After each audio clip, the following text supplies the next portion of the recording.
Under his wing. He made me his assistant line coach, and he taught me how to be a professional football offensive line coach. And I would say this to you: anytime you're moving up to a new league, to a new position, have a mentor.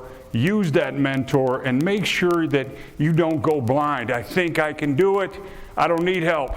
You have no chance. I'm just telling you, none. No chance. I don't care how smart you are, get a mentor. And Bill Callahan was that for me. Obviously, Jim McNally, for all these years, has been a mentor for everybody.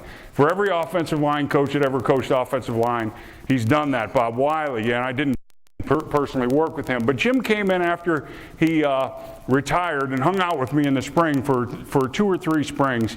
And when you can have something like that, and he can analyze the way you say things, the way you act, the way you interact with your players, and help you in those ways, you need that. And Howard Mudd did the same thing for me. But you got to take down that wall. You can't be so smart or you can't be so intrepid that you're worried about someone coming in your world and telling you that you might be wrong. You have to be open to that, and I think that makes a big difference. And then I have good assistants. Pat Meyer, Youngstown guy, played at Colorado State, Earl Bruce. But Pat has come. He coached in Canada. He coached in college, and he does a phenomenal job with blitz pickup. And then also helping with other techniques. And then I'm lucky enough, Rex Ryan hired my son, Zach Kromer, who was a student coach at Oklahoma for 4 years, to come in and work with me as well. But so I have good assistants and good mentors. But let's just get into some things. And some of the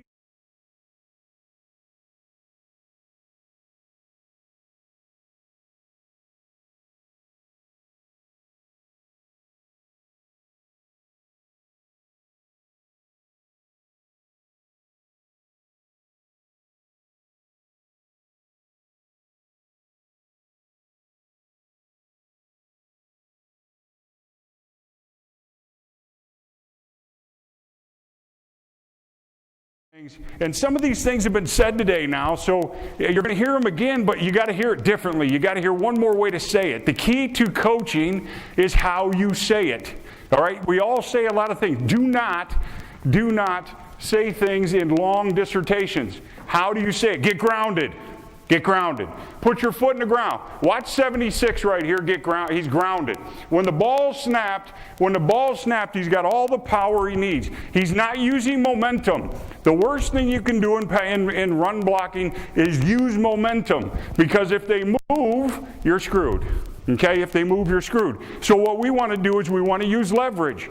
So the first word you want to know is grounded. What does that mean? It's rooted, it's Jimmy's rooted or grounded. We're saying that your feet are in the ground and you're generating power from the ground. Okay, so you watch John Miller here, a rookie, he's grounded on his first step. We'll talk about why he's stepping that way. It doesn't matter right now. We're talking about being grounded. He's got his weight forward, he's got his hands under, okay, and he's got his feet in the ground, so he's got power. Look at the next one. We're not talking about the combination now. We're talking about getting your feet in the ground. All right, so watch. So now we have another situation where John Miller, again, he's grounded. When the ball is snapped, he's getting himself in a position to be grounded. Now everybody's going to look a little bit different. We want to have our feet out. We want to have our knees in. We want to have a stagger so we have something to press against. Okay, it's all the same that you've been hearing, but you want to be grounded. Okay? Like I said, we're not watching the combinations. Watch the left guard. When the linebacker hits him, is he grounded? Is he grounded? There's your feet in the ground, and he's heavy, and he can lift the defender. Lift. Take the momentum from the defender and lift it. As Jimmy was saying earlier, there are more examples to say the same things. We're grounded. Get your feet in the ground on contact. If your feet are off the ground, if you think that you can drive somebody with your feet off the ground, you're going to have a hard time on initial contact. He's going to win the initial contact because he'll have his feet down. Watch the left guard here. When he makes contact, the left guard, when he makes contact, he's grounded. Watch his feet in the ground. Bam!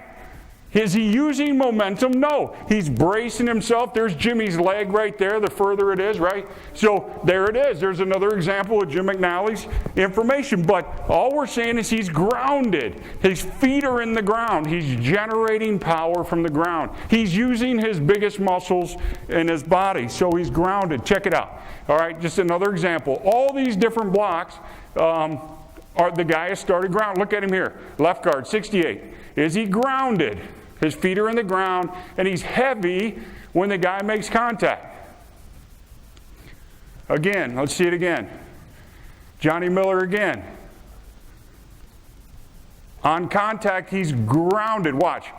Heavy, feet in the ground, his left foot slightly out. We're feet on the insteps, knees inside his feet. His right foot's the same. His hands are on. All right, we'll talk about that in a second. But he's grounded. Now, what we're showing here in addition to the grounding, watch this. Watch his hands. So if you were coaching a couple years back, like when Jimmy started, everything was about this leverage. Are your shoulder pads lower than the defender's shoulder pads? Or, we're watching the tape and making sure that you can't see your shoulder pads because then you're too high. You can see. Well, we're talking about hand leverage. Now, we're using hands for leverage. You're not always, if you're not going to use momentum, all right, and you're going to use leverage, then you're using hand leverage. All right, not shoulder pad leverage. Do you want your knees bent? Do you want to have some forward lean? Yes. Do you want to be low? Yes. But you're going to lift the defender with hand leverage, okay? So in order to get that, you got to get your hands on them. And so Jimmy was talking about playing long. And you can see that in this case right here, John Miller, okay? John Miller's playing long. Watch. Watch him run it back and forth. Watch his hands get under and get long as we get going. So he's winning with hand leverage. And we'll talk about the double team and all that in a second, but that's hand leverage. Everybody understanding so far. So all you want to get so far is you want to say to yourself, all right, am I heavy? Am I playing heavy? You're going to hear this in pass protection. You're going to hear this in the run game. Are my feet down? Okay? Are my feet down and heavy, where I got the forward lean in pass protection, I got the forward lean in the run game, I'm looking the same, and I'm going to get my hands on the defender. I'm getting them on the defender, in a hurry. All right, I want to, so the thing you really heard so far is grounded, and hand leverage.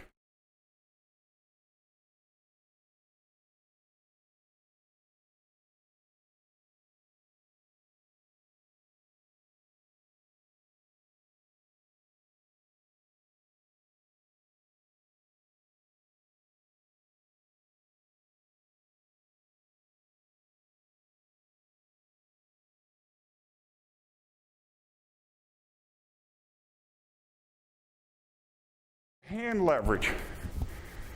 Now let's go to a couple double teams. And all I'm doing here is trying to illustrate that there's a progression to teaching. So when you look at this, watch this for a second. Look at this. We are kicking Ayers' ass, correct? All right? But there's a progression. So you're looking at the left side of the line.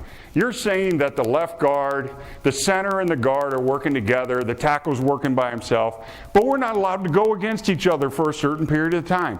So what we figured out is this is the best thing that could have happened to us. Because what you find is, when you go out to do something and there's resistance, all right, all you're worried about is fighting that resistance. So if you're holding a shield, then all I'm concerned about is hitting this shield and what's happening with this shield. And I don't want that. I don't want that. I want them to feel in their body what the movement is going to be before they get to the shield and then get to the real human. Okay, so that's where our thought process is. That's where this stuff on air.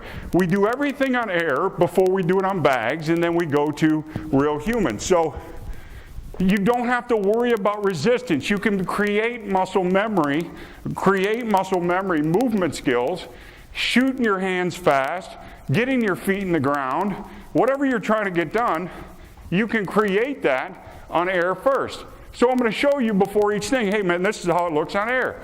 Here's a double team between the center and the left guard when the guard's covered. All right. So again, what did we learn there? That you got to make it muscle memory prior to going out and doing it against a bag. How do you coach a guy? You're telling him, do this with your left foot, do this, and the meanwhile, poof, he's getting hit with this bag. All right? You can't do it all at once. I was a phys ed major. When a kid is little, you get the biggest, softest ball you can find, and you lob it to him. And it hits them in the face. And they go like this, and they catch it. Right? And they get a little bit older. You get a little bit smaller ball, a little bit heavier, and it hits them in the face and they catch it. And the longer you go, the smaller, the harder that ball can be, and they'll learn to catch. You don't take a hard ball and throw it in their face and hit them once, they're never going to catch another ball. All right, so you don't want to do that in football. You want to train these guys muscle memory first. All right, now, with that, now we're talking double teams. All right, double teams. The first thing you got to know about the double team is, how's the defense hitting you? I don't believe that there's one way to do it. I believe that there is two ways to do it. Either they're two-gapping. Watch Wilfork right here on the guard. This is a two-gap technique. He can line up in a head-up technique and two-gap, like a 3-4 odd type front. Or he can line up over the guard in an outside shade like you see here.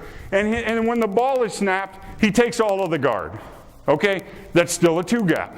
He's taking all of one of the defenders or one of the offensive blockers in a double team.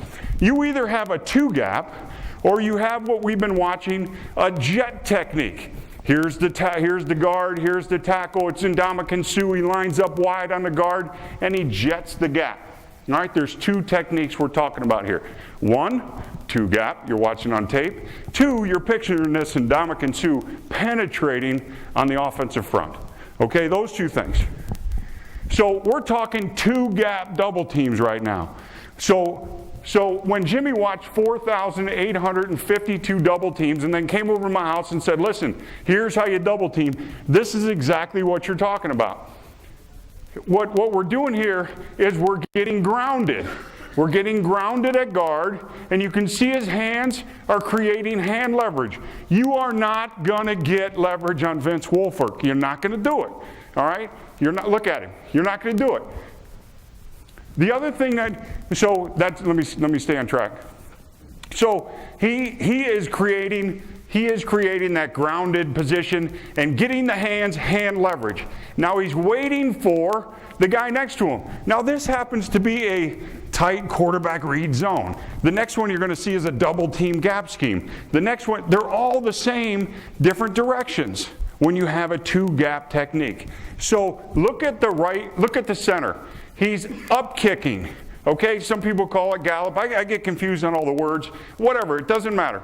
So he's up kicking in our book. So what he's doing is, he's saying that I'm going to knock that guy over to the guard. How am I going to do it? If you're a center, you're going to take a small step up. You're going to take a small step up and over. The second step is where you're going to gain the ground, almost bring it together. And the third step is where you're going to create your force against the defender. Okay, so again, it would be one. It's one. Two comes your distance covered comes from your back foot, and then your third step is what's going to create the force. Now, the other thing about that force is you notice the center right there is not using momentum. All right, he's not. He's using his lower body hip strength. Ball is snapped. He snaps. He takes the short step. He brings the foot over, and bam! He puts his foot in the ground. Bam! And he's just creating back to that power grounded position.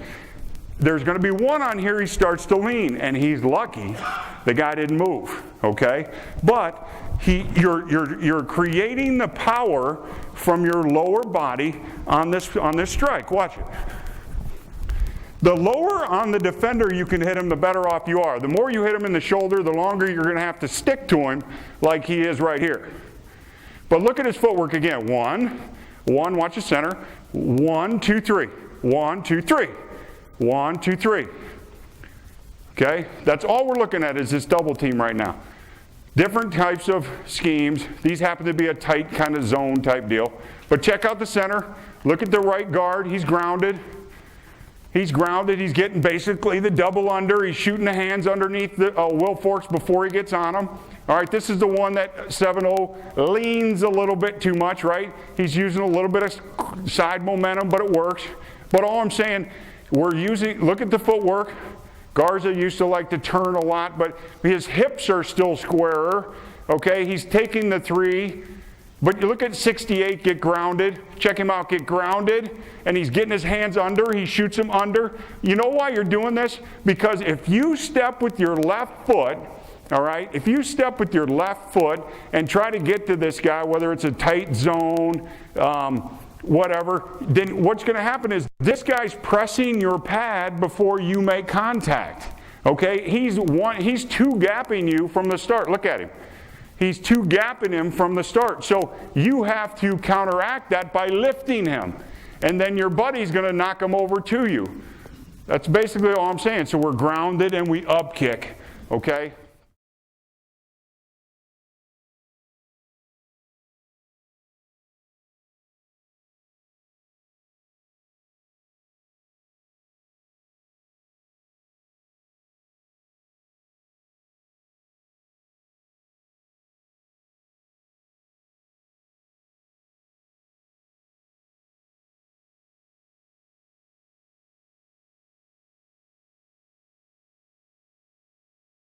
Okay? Now, another way to be grounded, so that's when I'm trying to knock a defender over to my buddy to go up. I'm telling you, you all know what a deuce and a tray is, right? Place out in a gap scheme, double teams. Well, it's no different. You're just going the other way. Who's the outside guy? Who's the inside guy? That's a tight zone. What's the difference? They're all the same. Now you go to a situation where he wants to play the center. He's a tight shade nose, and we're running a tight zone this way. All right, just strictly zone here now we're talking, just strictly tight zone. And he's playing the center. And when the ball snapped, he's going via the neck right on the center, but he's still in this gap. All right, he's still got this gap technique. So if that's the case, we want to get the center started. But we're going to use it with the grounded technique. So you can see, here's our centers. All right, we got the tackles working on something, but here's our centers. And they're using a middle landmark. That's key. A middle landmark. And the guards are stepping up, planting, stepping up, and getting that hip back in there again. And they're ricocheting off the defender. Now I'll show you what we're talking about. The idea behind this block is, watch the left guard. The idea behind this block is zone plays take 2 seconds to get to the line of scrimmage. Write that down. 2 seconds to get to the line of scrimmage. 1,001, 1,002. Count it when you're watching. Count it. Because everybody talks about tipping. Everybody talks about defining the hole. When? When do I want to define the hole? 2 seconds. That's how long. If he's in the home position, it's 2 seconds. All right. It's a little bit quicker if you're running. It's a second and a half, 1,001 when you're running the quarterback reads. All right. But you got to know when to define the hole. But so here's what we're talking about. The left guard. Check it out. All right, Zach. Look how Zach zoomed this in for me. My son's already worth having around. All right. But check it out. So he's heavy. Look how he's grounded. He's stepping. Here's what we're talking about doing. We're getting the center started. Check it out. Now look what happened there. Look what happened right there. Watch what happens with the center. The center takes a middle landmark. Middle landmark. The guy gets bounced back, right? He gets chipped back. And then when the ball gets to the line of scrimmage, the center, when the defender the defender says, I got to get my gap. I got to get back in my A gap. By the time the ball gets to the line of scrimmage, the center can tip him easily because he uses his momentum against him. When do you do this technique? When the nose guard is going to play into the center. Watch him. He's still got the gap. Watch the nose. So you're watching the tape and you're saying, when the ball snapped and we step left, this guy isn't stepping into the guard. He's not. He's stepping into the near shoulder of the center. Okay, then you use this ricochet type block. You step up, You brace yourself. Watch. You don't see him lunging back. You just see him bracing himself and then leaving. That's a ricochet block. You're ricocheting. Now look at the center again. Watch. Middle landmark. Don't go past the middle. Because if you go past the middle, you're not using your help. Okay, so watch. You want the guy to play into you. This guard does not want to hit him at the same time. He wants to wait. He wants to take a step. To go a step away first. And then come back. Watch. 1, 2. 1, 2. And now he can transition. And look where the ball goes. Right behind the center. And now the center's job's a lot easier. Okay? That's a... For some reason this is going in and out. Must be me. What is it? Okay, thanks. So, again, 70's playing into the center. He's not stepping out into the guard when the ball snapped. Not quite as tight a landmark, but it's very similar. 1, 2, 3, and normally he tips him back. 70 stayed back door. That's not good. But not good by 70. It's good by us. Middle landmark. Watch the center. Middle. He's going stripe to stripe. He's not overshooting it. He's getting his backhand under. The guard is ricocheting off. He's stepping up. Bill Callahan taught me this back when I first learned to coach O-line with him. Go ahead. Battery? Yeah. Okay. We're going to take... So...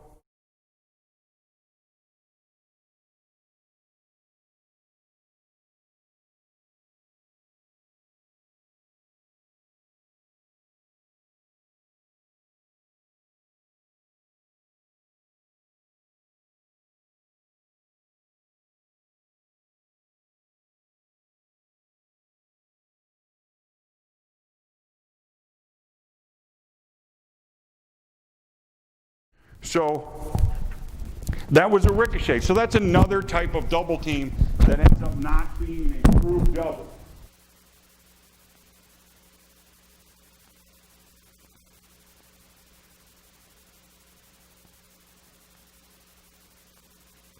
Everywhere I go, I'm grounded. It goes back to McNally way back talking about...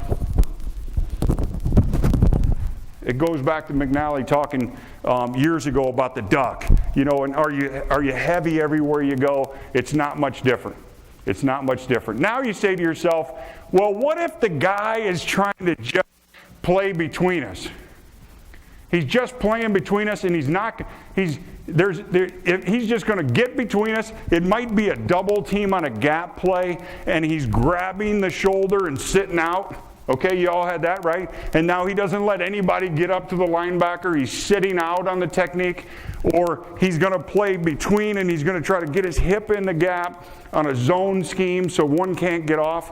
All right, so now what we're saying is we're stopping, all right, we're stopping this defender from doing that. We're going to get our near hand on him before he gets started. What we really believe is that if you have this power in your lower because you're playing grounded, then all you need to do is get your hands on him quickly. Get your hands on him quickly. You're going to win with hands. So watch when the ball snapped. You saw them get grounded and put two hands under. Bang! Just ball snap, hand under. Okay, now you can see they're stepping with near foot. So this is a double team. It could be the center and guard. It could be the guard and the tackle. It could be the tackle and the tight end. But now what we're talking about, watch them step near foot. See them both stepping with the near foot? So there's a call that says, hey man, I think this guy's trying to play what we just talked about, the step with near foot. So here's just a practice, same thing. We went from air to bag, just to show you air, bag, and then to the game. So look at the near foot. So the idea here is not to allow him to get in a position to sit out between us. So look at it here. So this nose is showing like he's going to play heavy into the center, like a ricochet block. But we all know, because we studied the tape, watch, when the ball snapped, he's going to open his left foot hip. He's going to open his left hip and play into whichever direction the center plays. He's reading, but he's not two gapping. He's playing into the gap.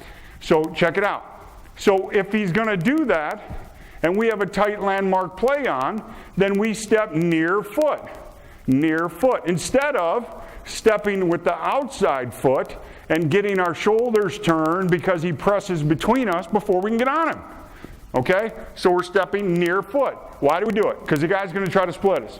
He's not jetting yet. He's not jetting. He's not trying to just penetrate and play the gap like a 4-3 defense.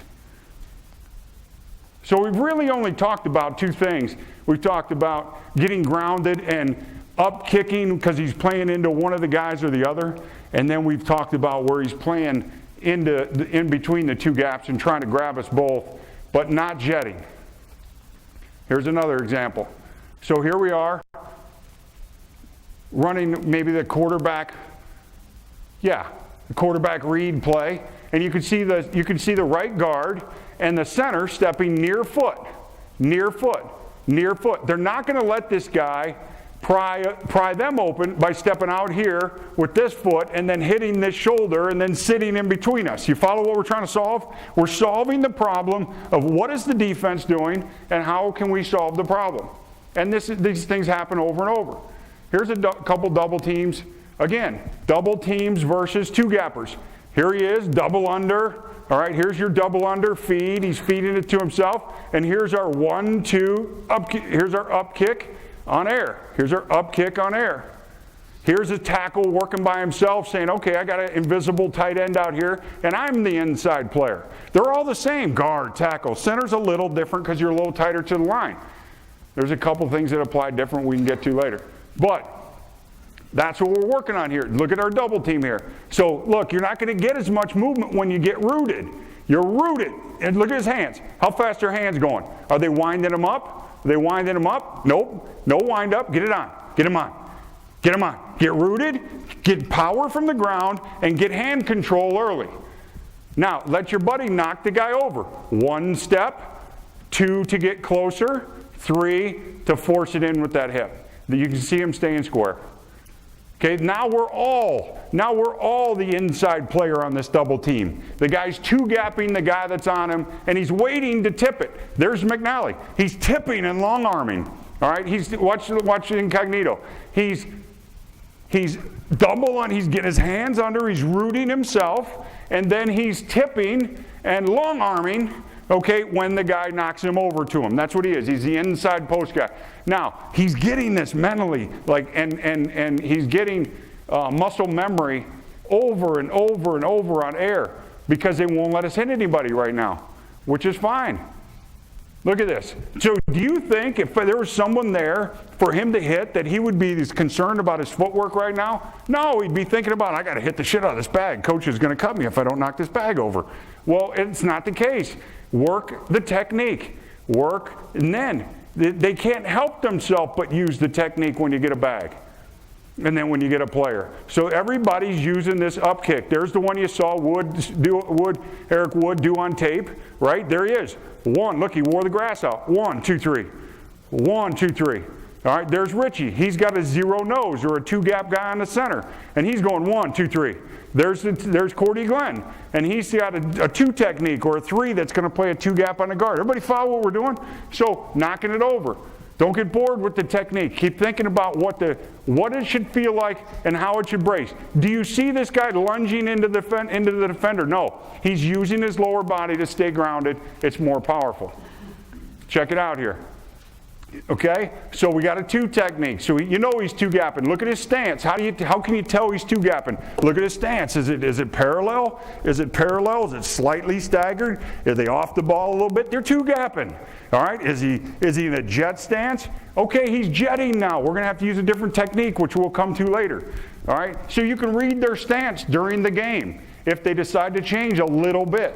They're not going to change wholeheartedly. But check it out. So look at 6-6. 1, 2, 3, and maybe a little too much momentum, but okay. Gets up, gets on. There's the feed technique inside. Root yourself 60. Okay? Root yourself. Wait for your buddy to help you. So there's a gap scheme. I showed you a quarterback read play. I showed you a gap play earlier. I showed you a tight zone play. So here we are, all 3 the same. What's the difference? If they're 2-gapping, they're 2-gapping. So here's a 3 technique, 97. 2-gapping. Look at when the ball snapped, what do you do? Try to split the gap. No, he hit the guard. He took all of the guard. So now, what are we looking for?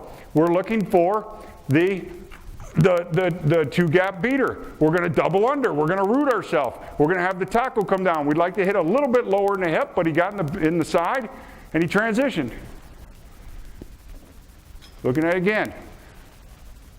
Okay, check out the right side. All right, now here's a gap scheme. Everybody, you might call it duo. People have called it duo, right? The gap scheme with no puller. And so it's the same technique. 1, 2, 1, 2, 3, hit it, transition. Watch the inside guy. What's he doing? Now, the one thing that really comes up that you gotta be heads up on, and I didn't talk about it because I was talking hands and feet and all that, is the eyes of the guy, the feed guy, the inside player. So he's got this guy all over him. He's right on him. Or he's a 3 and he's playing down into him. A 5, he's playing down in. When he does this, when he plays, you got to be peeking in there. You got to be double under. You got to be shooting the hands with the root. But you better be looking if it's a gap scheme there, if it's a zone scheme outside. All right, you got to understand where your eyes need to be in case you get a run through of some sort. All right, because you still have to control it. But just another example of 1, 2, 3. All right, I'm going to keep going. Here it is. Look, check it out. So where's the power coming from? Momentum. Now Kyle Long's hands outside. I wouldn't prefer that. Here's what we learned from this snap right here. All right, and this is a common technique because you can grab and you can pull and you can twist a guy when he's getting your double team help. But look what happens to Kyle's inside shoulder when he does it. I don't like this because watch, the defender had the power on him. So he didn't have the power to press against, to try to get that hooked inside because the guy had his chest. So we don't want that. We try to avoid this in pass protection. We try to avoid this in run scheme. So check it out again. Look out. So luckily, 6'7", Jordan Mills got such a good shot on his hip, but if that were a duo play, then he'd have to go to that guy because there's no puller. Okay, so now that'd be a problem because he wouldn't have as much time, so this technique wouldn't have worked. That's what I'm saying. So I coached Kyle on this afterwards. Get your hand under. And that's a good illustration of how he lost some power by that. All right, now, here's a nose, not doing the Rico, not the ricochet type style nose where he's playing the gap, but taking all the guard, or taking all the center. So he knocked him over. It was a double team back to a backside linebacker. He took them all over. So I don't know if we like this much flipper. We don't. We'd rather get our knee up in there. But just another example, not probably my best example. Okay, let's go again. All right, here's an eyes inside. Here's a 4 technique on the tackle. We're running that duo play again, the gap scheme. So his eyes better be peeking. This is an example of what I was talking about earlier. So I've said it twice now. When you're on a feed double team, you're on a 2-gap double team, all right, your eyes better be inside. They better be peeking inside for the run-through. Okay, for the run-through. Because if it's a gap scheme, you're on the inside post player here, your eyes better be here. The zone scheme, your eyes better be here. Your onside eyes. So just an example of that.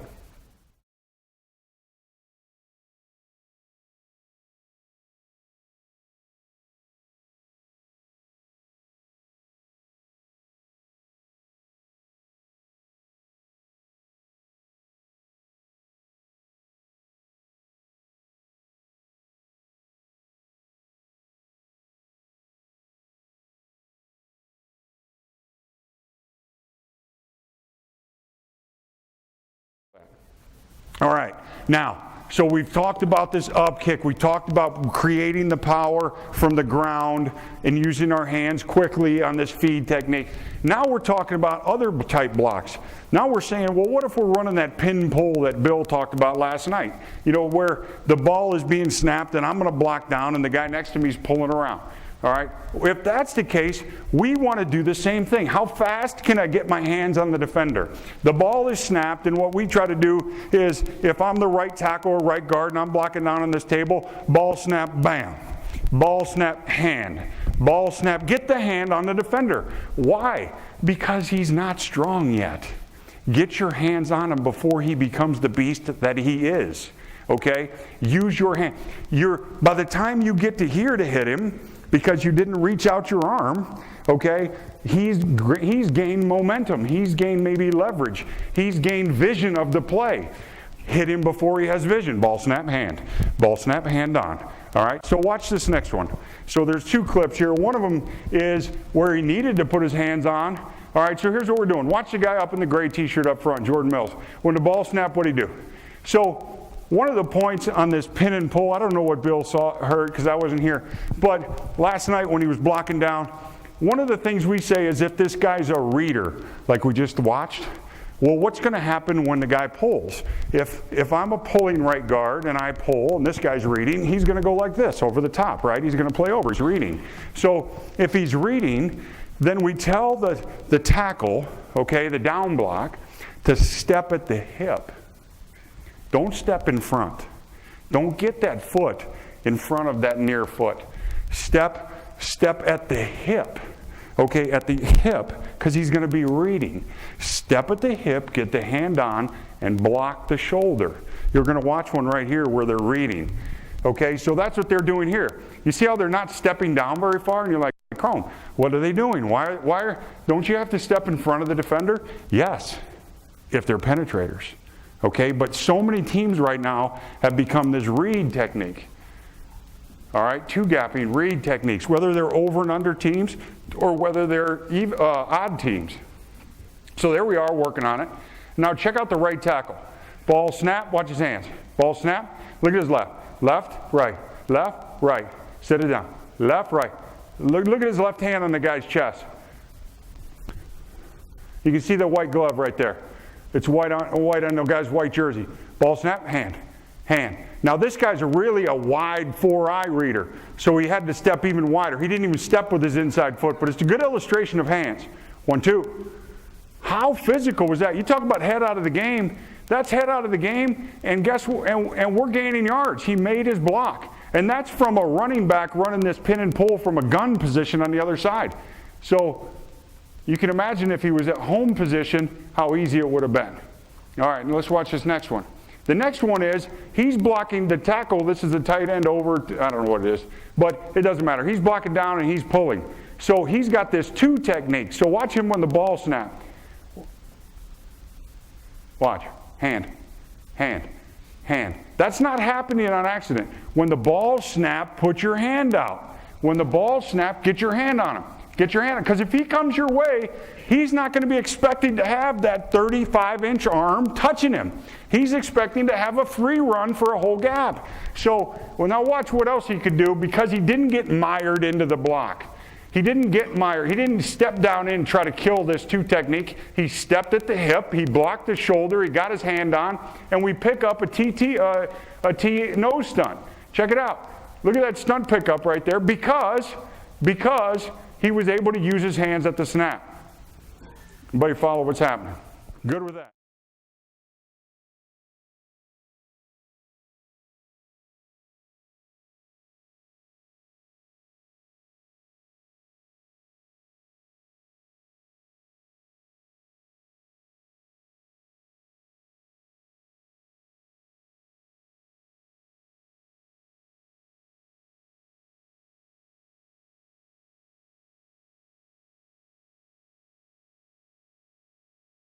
Good with that?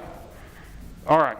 Now, the same thing we just talked about, deuces and inside, play side, double teams. Now, what if you're on the back side of a tight zone? Okay, this is obviously just tight zone. If it was gap, it'd be different. You're the back side of a tight zone, and the guy's playing head up to 2 gap in the guard. Okay, what they referred to as a B block backside. You do the same thing with the tackles. You do the same thing. Look at his hands. Hands. Wind up. Shitty. Good. Not good. See what I'm saying? Watch. Up. 1, 2. 1, 2. Too much shoulder. All right. Good. Look at his hip. Feel how strong that is. Feel it? 1, 2.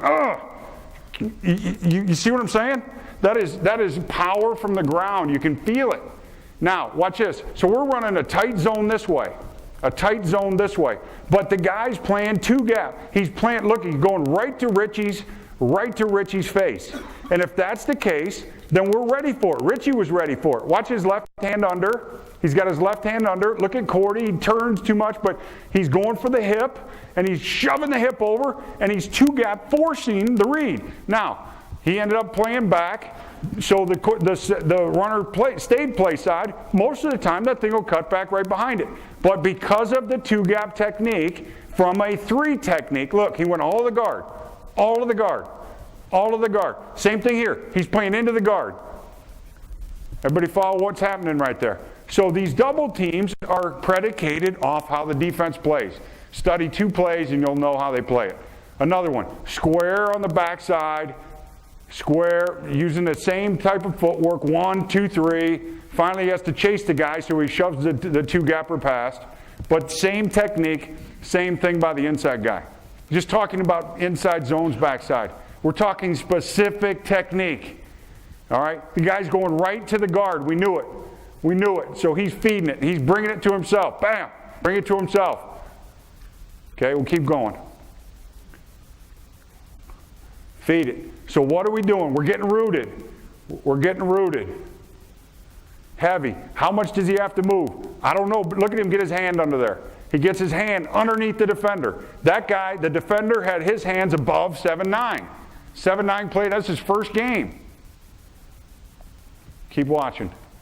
I don't want to bore you, but I want to tell you that this is how you have to digest and diagnose what you need to do. And then digest it and say, hey man, this is what we need. Now, this is different. Stick with me now.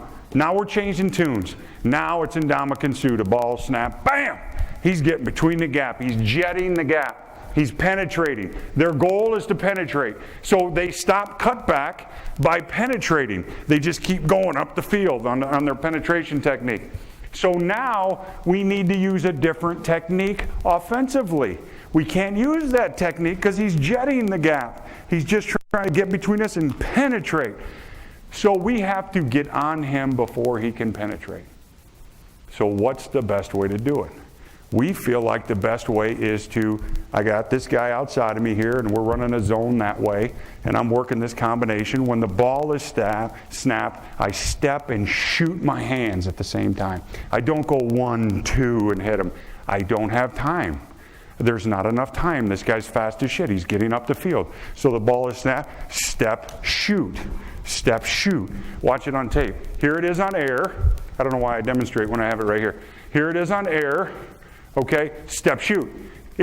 All he's doing is, again, is he strong? Yes, because when the ball is snapped, bam, he's in that same position. Again, he's generating power from the ground.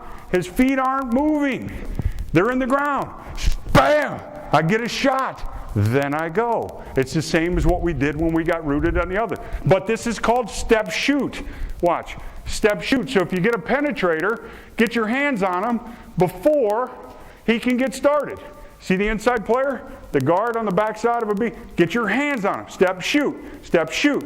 Step shoot. Now, 4-step shuffle. Get behind. 1, 2 to get over. To take this thing over. Don't fight. Don't, like Paul said this morning. And Jimmy was showing you, don't fight each other. If he's going to run in this angle, you're going in the same angle. Don't one guy block down and the other guy block straight ahead. So they're getting behind to overtake this, to get the hat to the inside number to cover him up. So let's check it out in the game. So here we are, McCoy. All right, great penetrator. Great penetrator. So he steps and shoots. He goes one hand, all right, steps and shoots. But look, he's stopping penetration before he can beat the tackle. 1, step, shoot. Grounded, grounded, grounded, shoot, shoot. Step, shoot, step, shoot. Okay? Giving the tackle time to get there. Check it out now. Don't let him penetrate between you. Watch. Step, shoot. Step, shoot. Step, shoot. Feel it? Okay? Everybody good with that? Yes, sir? The tackle? Yeah? You'd rather him shuffle. You'd rather him 4-step shuffle. So if I'm trying to overtake, the ball's going that way, I'm the right tackle. I tell him that 1, 2, 3, 4 to get over. So 2 to get over, 3 and 4 to block him. 2 to get over, 3 and 4 to block him. And now you're back to little steps. He gets hit. He's going to have his feet in the ground to be grounded. If he takes big steps, then he's not going to be grounded when he gets hit. So he wants his feet down, so that's a 4-step. Everybody good with that? So we talk double teams. How do you do it? Ground, hands fast. Down blocks 1. Get your hands on them before they get moving. We have 2-gap techniques we talked about. We talked about a jet technique when he's jetting up the field, step shoot. And you can call it piggyback by the next guy. Everybody good with that? All right. Yes, sir. How much distance from the line of scrimmage do you have the guards and the tackles so that they do not have to take steps to get their hands on the defender? We align with our hand, okay, on the toe of the center. That's consistent pretty much across the NFL? If you want a wide zone, you align with your hand on the heel of the center. Anytime you're trying to gain outside leverage on a defender to run outside, you'd move back and put your hand on the heel so you can get to a landmark before he gets across the line of scrimmage, as long as they're a jetting tech team. If you're on any of the other type schemes, you could get to the toe of the center. Unless it's a short yardage, then you might want to get on the tip of the ball. We'd say on the ball. So those 3 are what we use. Anybody else? Okay, you ready to move to trap? Now,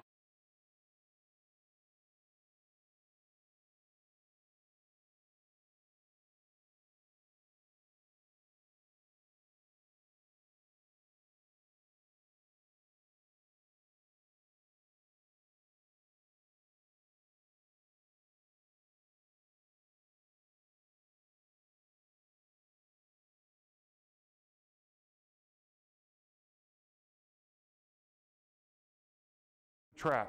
Now Howard Mudd, so a lot of that, what we learned, I'm talking about mentors.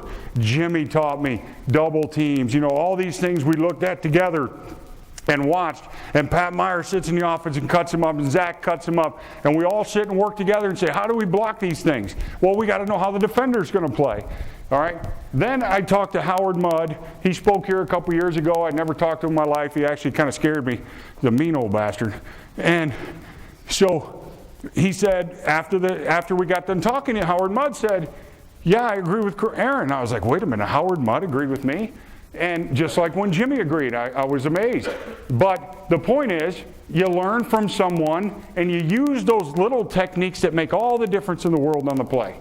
So what I'm going to do is try to help you with the way Howard Mudd taught me to run the traps and show you the success that we've had. So this is a quick trap. We're trapping the 3 technique. We're trapping the guy over the guard. Okay, over the guard. Whether he's an A or B gap player, we'll find a way to trap him. But we're trapping the A or B gap player onside. So let's take a look at it. So what we're doing here is just showing you we do it on air first. All right, how to step and what to do. And we analyze where we stepped and so on. Now, so what I'm trying to show you too is hell of a red zone play. All right, it doesn't matter if it's a 7 or 8 man box. If we have 6 blockers, but we don't need 7 to block 7. 6 can block 7, and really 6 could block 8. Okay, the way we run this thing. So the point of the story, first, normal alignment.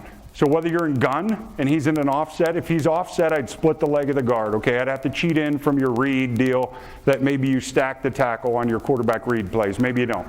But I'd have to cheat in, and you want to be at about 5.5 yards. It's a quick hitter. This is a 1,001 play. All right, this is a 1,001 play. So the first front you'd say is you run it against some over or even front, correct? A play side 3 technique. Some of the points that Howard taught me were this. 1, when the center blocks back, is anybody interested in trap or should I skip it? Raise your hand if you want to hear about trap. Okay, good. I didn't want to waste time. All right, so because this is a good one-back play. A lot of you guys are in spreads and all that stuff. It doesn't matter how many guys are in the box. All right? So the first thing you want to know is who's the mic. All right? That's important. Who's the mic? So if you're in a scheme where you're in a one-back set, you're going to have nobody cutting off this backside. Let's say you're in a you're in a 6-man blocking scheme or a 5. I would suggest you mic this guy, the backside linebacker. Okay, I'd suggest, because you don't want this backside end closing on the backside making the tackle. So I would suggest you mic the offside linebacker. So if this is 10 trap, because it's hitting the 0 hole, then you'd mic the offside linebacker. Because you get 3x1, is he the Mike? No, he's a Will. So we just spot it at that point, right? 2x2, Sam, Mike, Will, 2, whatever. But so you're spotting this 6-man box or 7-man box. Spot him. He's the Mike. This guy, the play side guard, has the mic. All right? So he's going to head and shoulder and get his ear hole in front of the mic. He's going to set this guy up. So watch. When you do this, the key is that when the ball is snapped, you've loaded. This is a big point from Howard. You load the right foot. And you don't move it. Meaning put the weight on your right foot. Head and shoulder. All right? And then throw yourself with your hat on the inside of this linebacker. All right, that sets up the 3 technique. The tackle has the first guy pass. Nobody has a trapper, right? The trapping guy has him, so you don't count him. The tackle has the first guy past the mic. So how do we handle that? Other than the trap block. So he's going to block 59. All right, move 59 to the end of the line, like a level look. Then he's going to block 93 because he's blocking the first man past the mic other than the trap guy. Everybody clear? That's important that you know that because that'll carry over to any front. All right.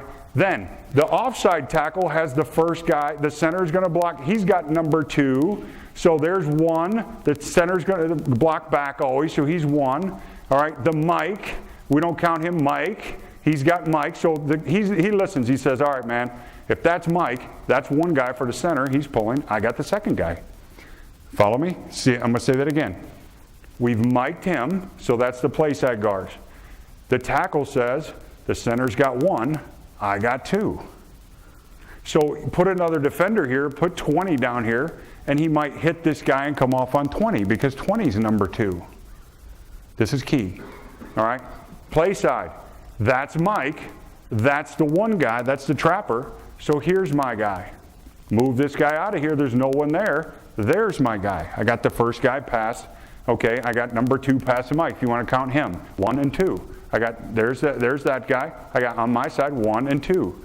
Everybody follow. We're going to release the tight end unless you have a 9 technique. That's an important point. Release the tight end to block the safety or block the first spot outside. Doesn't matter. But that's going to show pass. That's going to show pass to the play side linebacker. So here we go. Trap. Trap. Loaded the foot, head and shoulder, get your ear hole in front. Now obviously when he got up in the butt of this nose guard, he couldn't get his ear hole in front, but at the same time he's trying to get his right ear in front. And you watch the right tackle, get the right ear in front. Now the key for the right tackle is this. He's going to arm over, and there's better looks at it. He's going to take that hand and put it on the hip of this guy. Some people call it a hip slap. I just say arm over, turn your body like this, and run to get your hat on the inside of 59. But a quick hitter that can score in the red zone. Okay? Look at the tight end, just arc release. He's just arc releasing. And if he had a 9, you'd block him because those 9s can just peel right down the line of scrimmage and see the shit coming. All right? So if this guy, what does he do? Block the first guy outside of him. Simple as that. Tight end, block first guy outside of you. If he's head up on you, block the next guy. Don't block him. But if he's a 9, then if he releases on a 9, that 9 comes right down the line. It's not pretty. All right, but an 8 or a 6, he's just going to read it. I mean, he's never going to be a factor. Watch the trap. The trap block, open the hip. Now, don't take too big a step. How much time do I have? I feel like I'm taking a long time. All right, so look, don't take too big a step when you're pulling. Key, watch. Whether you're pulling down the line backside in the wide zone like we were talking about last night, or you're pulling right here, the first thing you want to do is just pivot. Just pivot. Why? Because when you pick this foot up, it takes forever. When you try to take a big step, you go nowhere. Just pivot. Just get this hip out of the way so you can run in that direction. If you're pulling to the right and your back foot, just pivot. Just pivot. pivot. The fastest way somewhere is to get the hip out of the way and let this foot gain ground. Your back foot. I'm pulling that way. Pivot, gain ground. Follow me? Watch this. Step, go. It took me a lot longer. Pivot, gain ground. Everybody follow? You might have to pivot this much depth to get around somebody or whatever, but you don't want to hang that foot. You want to get it and put it down. So watch another one. So here we are on the 1 yard line, and we run this trap play. So he mics that guy. So he says, all right, I got to cover my gap if he runs through, but I got this guy. The center, write this down for the center. The center needs to hit his guy before he turns him. Big Howard Mudd point. Hit the guy before you turn him. Otherwise, he knocks you back into the point of attack. All right? So hit him first. So get grounded. Watch. Get grounded with your hands. Get grounded with your feet. And then turn him. And then tip him out. But get grounded first. Okay? Head and shoulder. Load the foot. Did he move the foot? If you move this foot, the three's going to hit you. If you move the foot, the outside foot, you don't load it, he'll hit you. All right, now watch this guy arm over. Watch Bushrod arm over. Watch. Look how tight this thing happens. Now watch the score. Look at the arm over. He arm overs and butt blocks because he knows he's got to get his ear hole in front of this linebacker to make this play work. He's got to get on that side of this play side linebacker. He arm overs. This guy thinks he's getting a down block. Watch. He thinks he's getting a down block, and then he gets trapped. And Kyle's got funky trap, but hit him before you turn him. Load the foot so you can get through. Everybody good? All right. Say it again. I suggest he shouldn't have done that. Thank you. All right. Now, here we are. And maybe I didn't learn that yet, I'm not sure. But, so, here we are again, third and whatever yard line that's on, 3rd and 9. They're playing prevent, right? 3rd and 9. We're going to go for it on 4th down, but we score from the 9 on a quick trap. Hit him before you turn him. Hit him. Watch him get grounded. Watch this. Watch his feet go on the ground. Do you see momentum? Do you see, I'm going to use momentum? No, it's grounded, heavy, all right, heavy. Don't run them into walls and hope they don't miss, because the walls move. Get them grounded. Now look, head and shoulder, arm over, block the next guy. Can't tell you about the 9 technique there. Okay, trap. We would have rather probably blocked that 9, right? I think I came up with it after that year. I'm not sure. These are years past, last couple years of the Bears and at the Bills. So check it out. Okay, trap. Again, I'll show you a couple quick ones now, just so you can see it happen. Watch the arm over, throw this guy. Arm over. Really, all you're trying to do is get your hip out of the way. See how his hip's out of the way now? And turn and run so you can put your hat inside. Everybody following what I'm saying?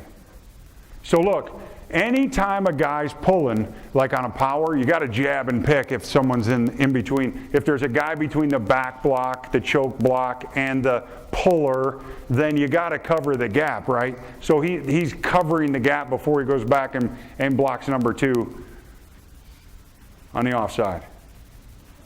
Anytime there's a puller, you got to replace him with the jab and pick. All right, a little better splits here. Splits are good, but you can't always get them. I mean, you can't get them this big all the time because everybody knows what you're doing then, right? Here comes the trap. But look at the arm over. Look at 67. Watch your right tackle. 67. He's getting his hip out of the way. But it looks like he's blocking down. And we run that play, right? Block down, pull. So we'd like this landmark, all right, for the running back. It's not always perfect, but we'd like this landmark to be as tight to the, you take it to the near foot of, if you're in a gun, the near foot of the center, all right, and then skim off his butt as tight as you can. Nice playing long right there. Hey, Jimmy. Playing long. He got the arch, so we finally got him stopped. I mean, that's a mismatch. That's a great player, a defensive tackle there. Kyle Williams. All right, here we go. 2 technique. All right. Okay, we saw a couple of those traps, right? There's our trap.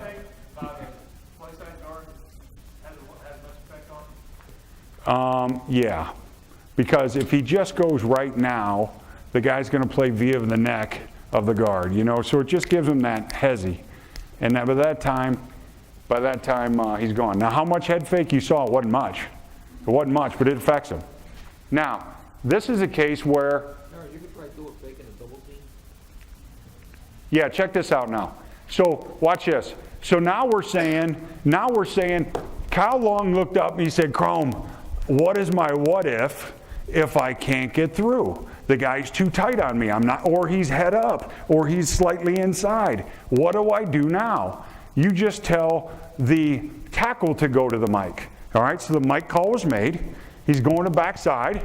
All right, you say, hey, tackle, you go.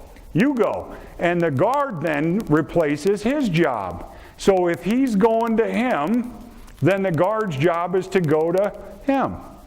You follow me? Because it would be guard there, tackle there. Everybody follow? But now all of a sudden, he says, I can't get there.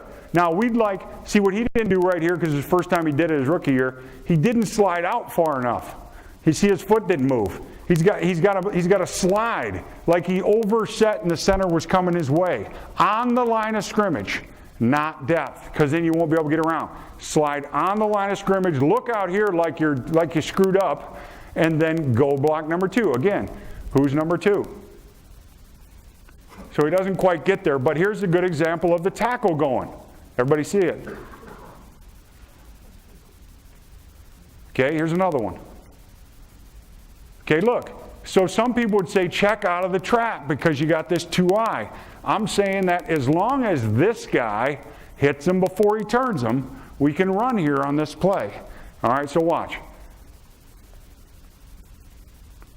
Is it the biggest gain? No. But it's a flat. But you could sit there and he could stem back and forth and screw you up. But we've had big plays on this. And this is the first time pulling. Look how shitty he is.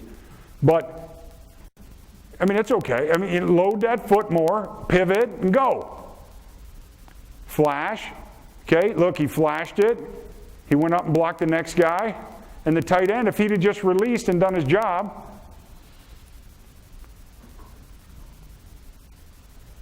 another guy that I've had the pleasure to work with, Frank Smith, coaches tight ends at Chicago now. He coached that guy last year. But another O-line guy that we've studied a lot of tape, makes a lot of cut-ups, learns a lot of different things like this with the double teams and how to get it done. Okay. Okay, to the odd front we end up trapping the mic, the play side linebacker. So it ends up looking like one back power. Money the play side tackle, because you mic the play side guy now. So the tackle says, well, if that's Mike, I got the guy over me. Or you can just tell him, hey, listen, and run one back power when you see odd. However you want to teach it. But numbers, it works out as well. But you end up pulling around, Owen on the ace and back, double teaming the nose back, and pulling around on the mic. We don't like to trap the 4 as much. Howard did. He was better at it than me. All right, now let's talk pass pro real quick. How much time? What are we on? Good. All right, so check this out. So there's been a lot of pass pro talk. Everybody good with the trap? Any questions on trap? All right, any questions on the double teams? Does anybody give a shit? All right, good. The double teams on the tree that sits out like Wolford, you know. Yeah.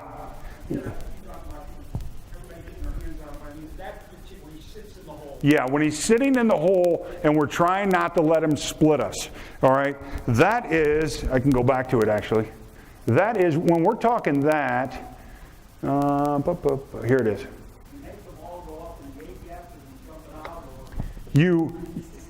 The number one thing you want, okay, is that you're making contact when the ball snapped with near foot. So instead of one guy making this power, instead of one guy doing it, you 2 guys at the same time are putting your inside, your near hand, bam, there's your double under. instead of one guy doing it, these two are hitting at the same, bam! So the footwork, the power is coming from them just putting their near foot down. Near foot down. It's not a dry, it's near foot down. Put your near foot down. And that's what these guys are practicing right here. Get your near foot down and get your hand on. Okay, don't wind up, Wood, center. Get your near foot down, get your hand on. Look at the backup guy, look at this guy right here. Near foot down. Bam, get your near foot down. All right, let's watch it on practice. Near foot down. So why are we doing this? Because we want to create this force early and this power early where he can't get to a position in between us. Okay, we don't want him to be able to pull one of us and split us in between us. He's not jetting, all right? He's just, he sees the double and he sits right in there and he holds the guard from going up. All right, whether it's gap or zone, doesn't matter. So what we tell him is, when you know that, when you see that in a stance or you see it on tape, right away you say, near foot. Why? Because before he can get down, we have two guys next to each other putting their hands on him and their foot in the ground getting grounded.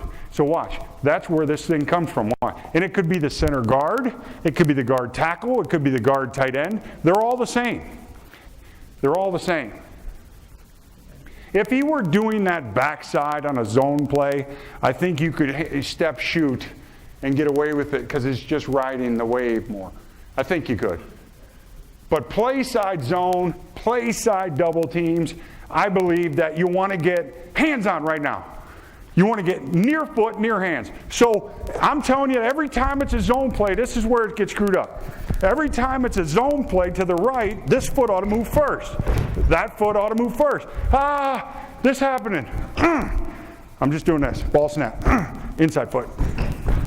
Now look at my linebacker. You tell me what the running back did, and I'll tell you where that linebacker went. If the landmark's inside, he's going to probably play inside. If the landmark's over to guard, you tell me where your landmark is, and I'll tell you where that guy fit. You tell me if they're in the gun, and they're running this way, that linebacker's not threatened because he's running up in the A gap. So he's not going to go out. He's going to play in. So all the angles that they talked about last night as well. Does that clear it a little? So again, what are we? You're taking him the way he wants to go because eventually he's going to play a gap. He's going to play a guy. He's going to have to play A or B that his coach told him to play. But it's near foot right here. See, it's near foot. Near foot. And it's not near foot, I'm going to kill him. It's near foot, lift, then decide. Okay, and if something happened backside, don't worry about that. But near foot, bam, near foot. And then watch Miller transition. Near foot, the old four hands, for how many years you heard that? 4 hands on the down man, 4 eyes on the linebacker. And then look, he goes from 2 hands, Callahan, 2 hands to 1 hand. Look how he pushes off with 1 to give his buddy time. 1 hand, okay, back to 2. See what I'm saying? 2 hands, 1 hand, 2 hands. 2 hands, 1 hand, 2 hands. Watch this. 1,001, 1,002. There it is. Everybody see what's happening. All right? Grounded. Right side, drive. Okay? Use near foot because he's going to try to play in between you right there. Near foot. Okay, the ball ended up, the quarterback kept it, but that's how you're hitting it. Everybody good there? Is that good? All right, let's go down to pass protection. And like I said, what you can't do is leave here with a scrambled mind. All right? You can't leave here with a scrambled mind. You have to define what you want to do. And so what you want to do is this. You've taught it like you've taught it. How can something I said, something Jimmy said, something somebody said, help you do it the way you already do it?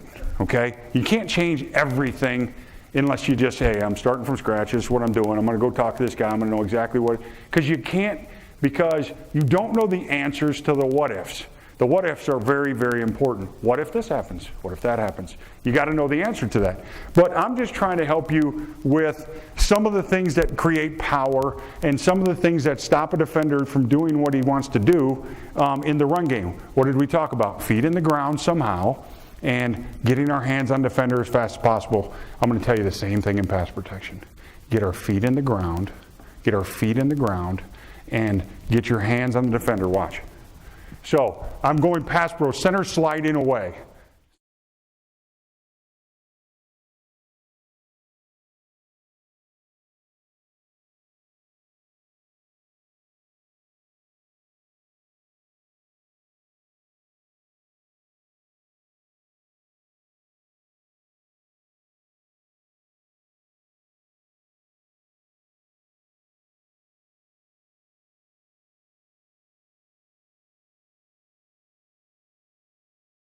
Watch.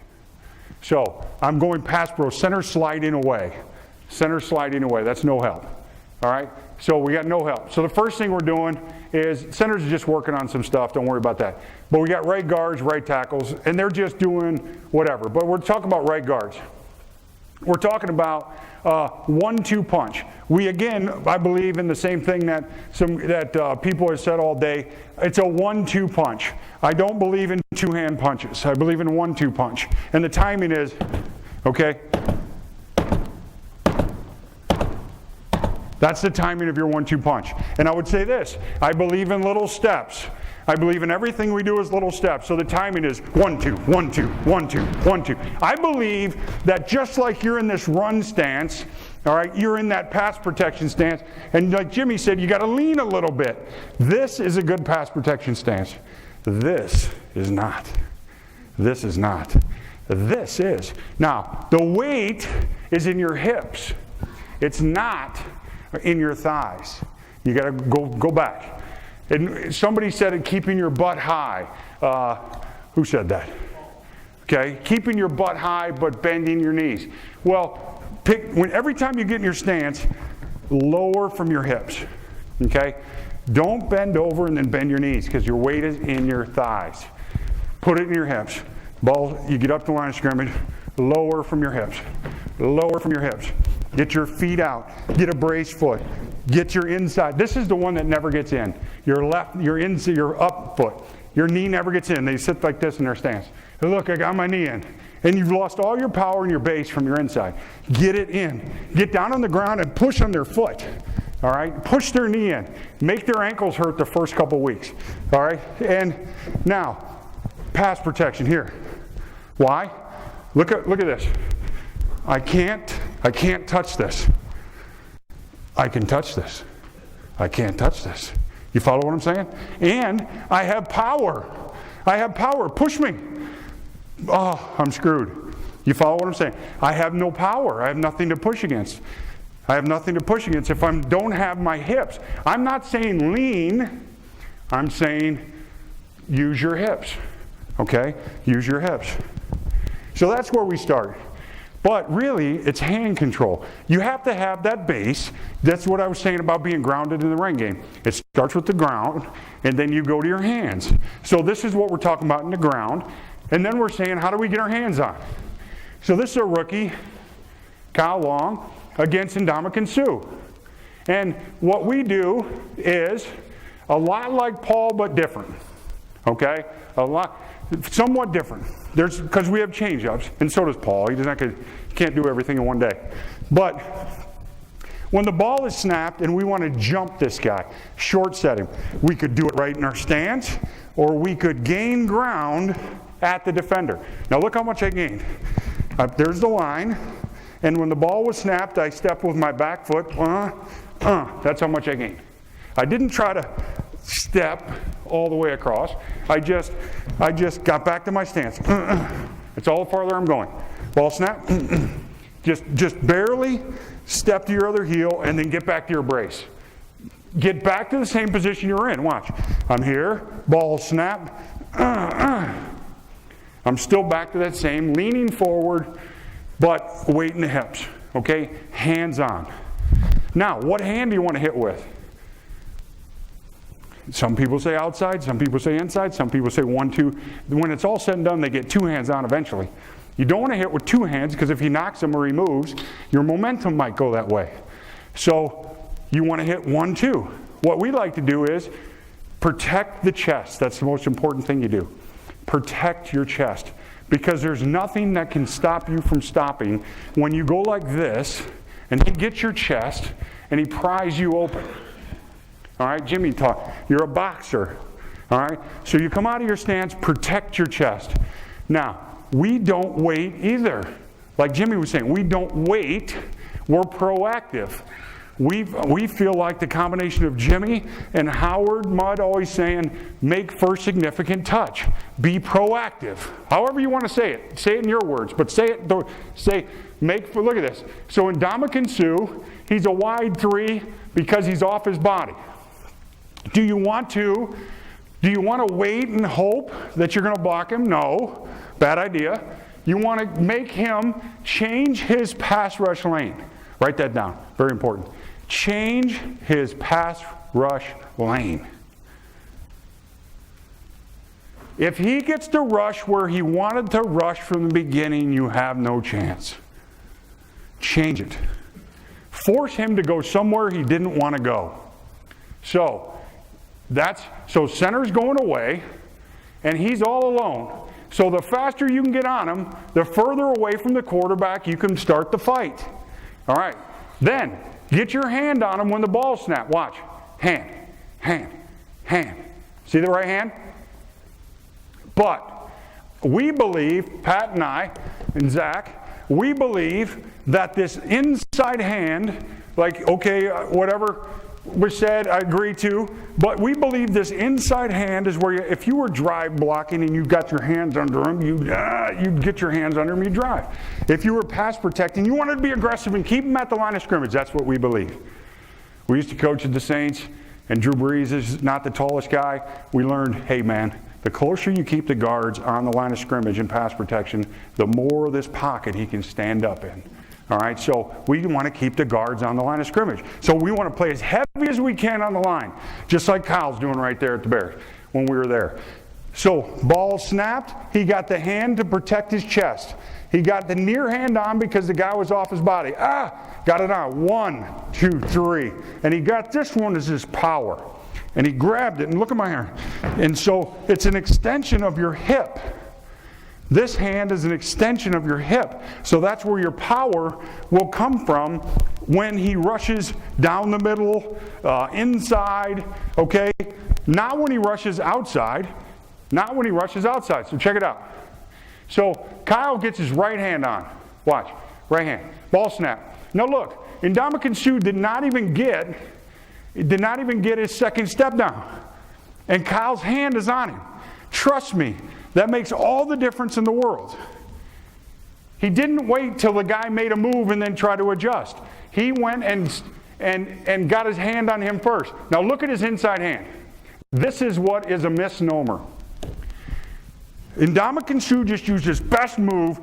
I'm going to get this hand, I'm going to knock it off, and I'm going to rip, I'm going inside. But instead of being safe and hooking that shoulder, where Ndamukong Suh would have went, because I got no power, Kyle had his hand underneath and had power. So when Ndamukong Suh went inside, what did he do? Open his hip and drove him down. And I'm going to show you 5 clips of this happening over and over. Because over the years, to convince a guard not to set and grab that inside shoulder, like the side like that, has been very difficult until you show them play after play like this, of guard after guard over the years, doing this underneath and shooting that hand under there, and understanding when the guy does go get our hand, we just open our hip and drive. Okay? That has changed guys' game. Ben Grubbs came to the Saints, and he played left guard, and he kept doing this. Bam! Inside hand. Bam! Put this hand. Bam! And guess where he ended up? Drew Brees was like, fuck is everybody? Okay? Then he said, well, Kromer, how come the other guy keeps his guy in the line? I said, it's as simple as putting your hand underneath. He's like, oh, shit, I'm never doing that. I said, you got to be whack job. I mean, he's going to go inside, and I'm not going to have anything to catch him with. But watch, over and over, this is a huge, huge point. Hands inside are going to have more strength. More strength. Okay, and watch. Whether you're saying you're using it just for the inside move or not, doesn't matter to me. What I'm telling you is, there's a guy, why is this on here? because Kyle Long just got, Ndamukong Suh used his best strength, bam, to try to knock Kyle out of the way to get in the A-gap, but because Kyle's hand was in his chest, he could open, look at him drop that hip a little bit, open, and drive him into the center. Watch. Now, I'm telling you that if he'd have tried to catch him, Ndamukong Suh would have pried him open and been in Cutler's face. Watch it again. Wide ass 3. Okay? Wide ass 3. Watch him. Hand. Now, what Kyle's doing here, and you can barely see it from this angle, is this. Defensive linemen can't help themselves. Okay? If you give them a hand, their natural reaction, you know they work against that dummy, and the dummy's standing there like this, and they knock that hand down, they run around it, right? The near hand. So what we do is play dummy. The ball is snapped. We put this dead arm up there. Dead arm. Take it. Bam! Bam. Refit. You follow me? So I'm setting on coach here. Ball snapped. You want some? You want some? Bam! Then come back. You follow me? But you got to give it to him. Just give it, and don't put anything on it. Don't put it, and then next time, boom, boom. Get that hand like you just saw right there. Hand. 1, 2, 1, 2. And use it the next time. Use it the next, but plenty of times, just go out there like you're going to. You'll see our tape and you'll say, man, you're hitting with 2 hands, you liar. You're hitting with 2 hands. And I'll tell you, no, I'm not. We're putting that softy up there and throwing the real one underneath. Yeah, so you just give him this, hey, it looks like something, but when you hit it, it doesn't affect you. It's a dead arm. It's a dead arm. So you want him to knock it down. You're enticing him. We do it on short sets. And Incognito thought I was a whack job. But the ball is snapped, okay? The ball is snapped. We put this hand up and climb this guy, get the hand on, and then we refit with the other. Again, it's show 1, 2. It's show 1, 2. Well, that's what's happening here with Kyle. He's showing the outside. And he's showing it. See how he's not hitting with it? He showed with it, and then he got his inside on. The guy didn't go for it, but that's why that outside hand is where it is. And then refit the outside. But I'm telling you, I've seen 1,000 guards that won't put their hand underneath in the chest because they're worried about the inside move. And I call bullshit because we have way more evidence when we get the hand underneath and we just turn and drive. Yeah, like the Jets guard you showed. So watch. So here he is again. 1, 2. 1, 2. Whatever. All right, let's get another one. Here's Johnny Miller, so a different guy. Rookie. Okay, same guy, Ndamukong Suh. He gets this outside hand under, protecting his chest. Look at him protect his chest with the right. Protected his chest. And he's staying on the line of scrimmage. And he's getting back to his brace foot. He's getting back to his brace, and he's got that left up in there. He's not worried. The center's going away. It's a 5-0. And he's setting this thing line. Watch his hands come under. Ball snap, watch his hand.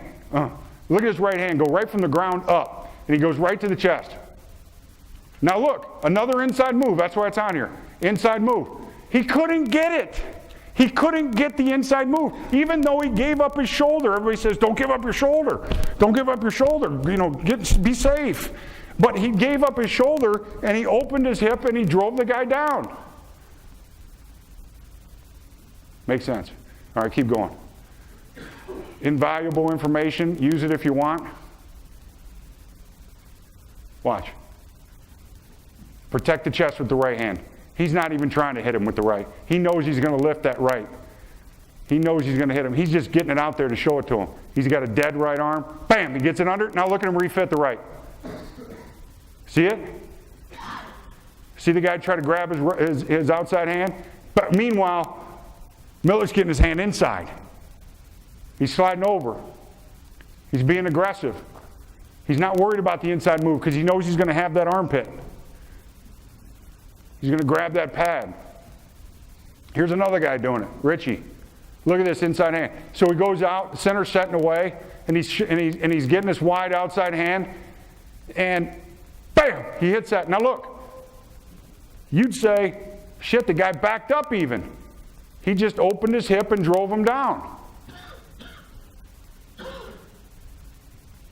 You can't hold it forever. Good cut up, Zach. Pat. Good work, bro. Look at this. Look at this. Watch him jump him. He's snatching the outside. Now, Richie's a little bit bigger. So it goes back to not everybody's the same. You're going to have my skinny ass in there. You're going to have somebody else in there. You're going to have some big, heavy, slow guy. You're going to have a quick guy. You're going to have a short guy. You're going to have a short arm guy, long arm guy. We don't all get first round picks, right? So everybody's going to be a little different. A little. Well, what's a little mean? Well, Richie, because he's so damn big, knows that this guy can't bull him. So, what did Zach Strief teach me at the Saints? Hey, you want a guy to bull you? Go like this. And you know what? They'll bull you. They're too stupid. All right? Zach Strief is 7'8", 8,000 pounds, and can't go out there fast. So he would go, and then they'd run into him and he'd grab him. I mean, it's just simple, so know your limitations. Know what you're good at. And Richie, all my point is really that Richie knows that he can give up his chest and snatch this and really shoot that inside hand a couple times in the game to mess with the guy because he knows this guy can't bowl him. That's the point of the story. He knows this guy. He knows this guy on tape, and he's like, this guy can't bowl me. Aaron, do they always jump if the center's going the other way? Yes. And I'll show you one thing in a minute that changes this up. So we're going to try to be aggressive. We're going to try to be aggressive when the center's going away because it's going to change the sets. We naturally change our sets by the center going to us or away from us, by a blitz pickup or no blitz pickup. So we say, hey, jump whenever you can. Jump every time you're one-on-one. Jump. Now, you can't get them to 100%. You get them 99%, 95%. But jump every time you can when you're one-on-one, except a certain situation that I'll get to in a minute. Because the rest of the time, you don't know who you have. Like over here, they want us to block this guy and that guy and that guy and that guy. A drag duel. Well, you can't go jump a guy because what if that guy blitzes? We have him first. We got the most dangerous drag duel, whatever you call it. So you can't do it in that situation. So when you do, go get them. And it's going to change your sets for the game. Like, coach, well, I was thinking about I should do this in the first quarter and this in the second quarter and this. No, bullshit. Jump them when you can because there's going to be plenty of times you can't because you don't know who you have, like in that last picture I just showed you. Or you know, but you don't know. You might have to use the 45 and all that stuff. And all right, again, watch 64 right here. He's doing a lot what Paul was talking about, right? And we just call it protecting our chest. We're protecting our chest right there with the left hand, or else throwing the dead arm, so one of the two, and then shooting the inside. And controlling the armpit. Controlling that inside pack. Grab it. Hold it. Because it's not holding. Where am I here? Okay, now Jimmy brought up another point. Now we say, all right, that's all good, but what happens when I'm the right guard, okay, and that 3 technique is like that wide-ass 4-eye, the Warren Sapp, if you remember him at the Bucks, or even Ndamukong Suh at times. He's off the guard's body. What does that mean? His foot is outside the guard's foot. He's clearly off. He's out there. And the tackle's standing out here, and he's like, God dang, that 3 technique's a lot closer to me than I want him to be. Why is he way out here? He's tilted in, but he's his ass is over me, and I got to go block this guy. So every once in a while, we'll just say, hey, go jump those guys. Go jump them anyways. Jump them. Oh, they'll say it. Okay, they'll say it. They just, hey, Kromer, I'm just going to jump them anyways. I don't care. And they do. But if we feel that pressure on the tackle's threatened, we tell the tackle, this I learned from Callahan way back in 2000 when he first taught me, is the tackle, picture this wide 3, I'm the right tackle, I got this wide 9 or something out here, and the tackle sets as fast as the fastest rusher with his hand up.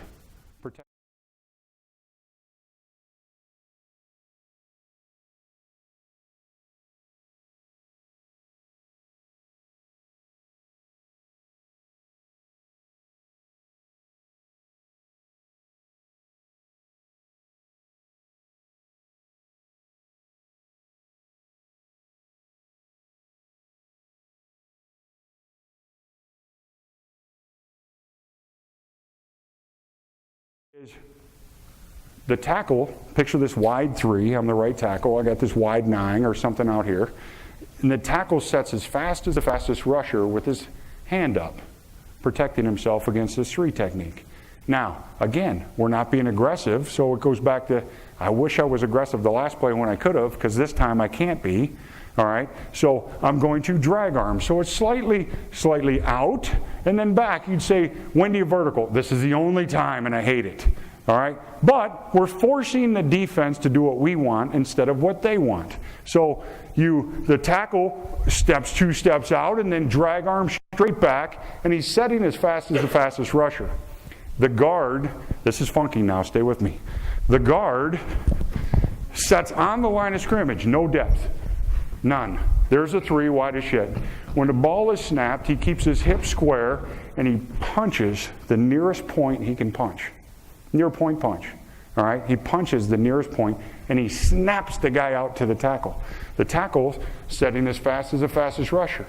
If that guy slows down, switch. And he yells switch and he walks back inside. But the guard never has to set a wide 3 by himself if he doesn't want to ever. Now, he can say he wants to jump it in that situation, but let's look at it. So what we're doing here is we're snapping off, okay? We're snapping off. So the tackle is drag arm vertical, maybe a little wider. So he's got a guy rushing wide, and this guy's got a wide-ass 3 that's threatening the tackle, and he's forcing the TE. You follow what I'm saying? He's forcing. Look how the guard sets on the line. He's forcing the TE. Watch these guys do it in a second. They were late. They're forcing the TE. Stay on the line. This guy's got short arms. He's extend the arms and hit the nearest point possible. Set as fast as the fastest rusher. Okay? So that's how on air. Now check it out. Okay, this is the situation. See it again? Now, center's going right. Look how wide this guy is, and look how wide this is. It's probably 3rd and 10.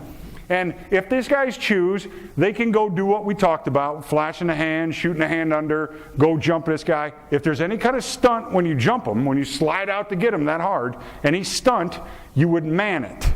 You would stay on your man if you jump it. Do not try to switch it. Stay on your man. All right? If they did a TE from there and you were way out here, you better jump them on the line of scrimmage, because if they TE, you got to be able to go behind the 3 technique and man it. You follow me? All right, so that's one. But what we're saying here is we can use this drag arm vertical. Here it is.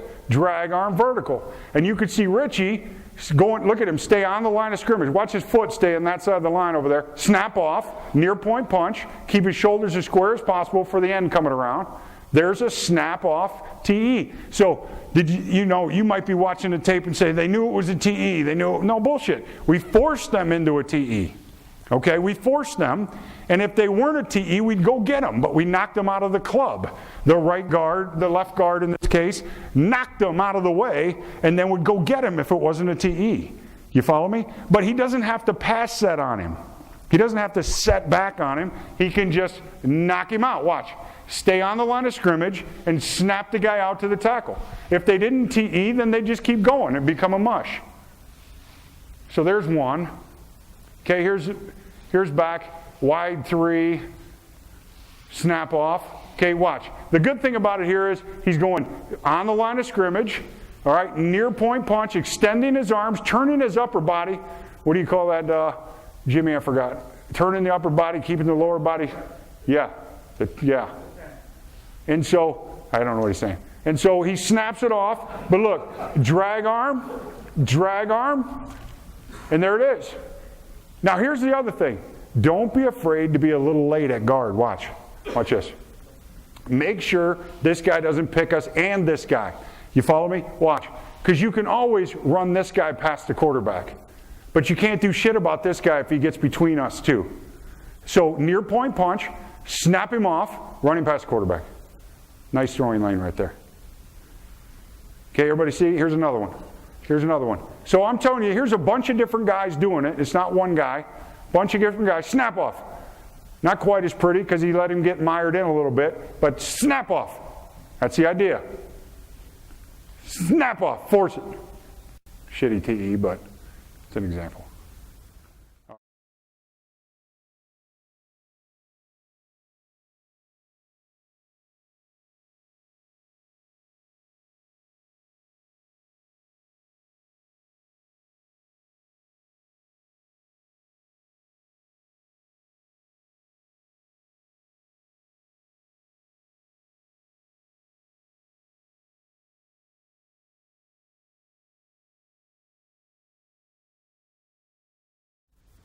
All right, everybody good with that?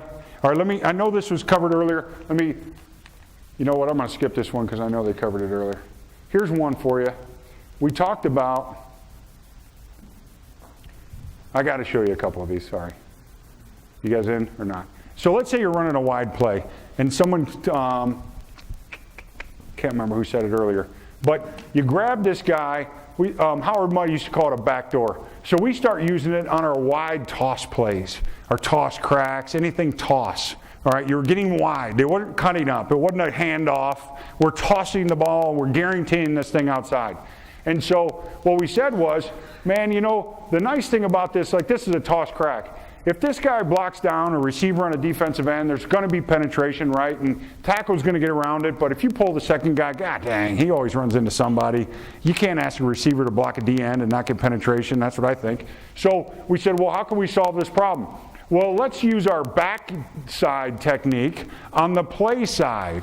Okay, so we're tossing this ball out to the halfback, and we just said to the center, hey, listen, don't touch him. Don't touch him, Slauson. You got to run. You got enough problems. Don't try to help your center. Let the guy penetrate, and then let Garza backdoor him. Okay, because penetration's not a problem. This was a Howard Mudd, don't worry about penetration, ball's way outside. All right, so you put your hand in front. All right, the guy beats you off the ball, which is fine.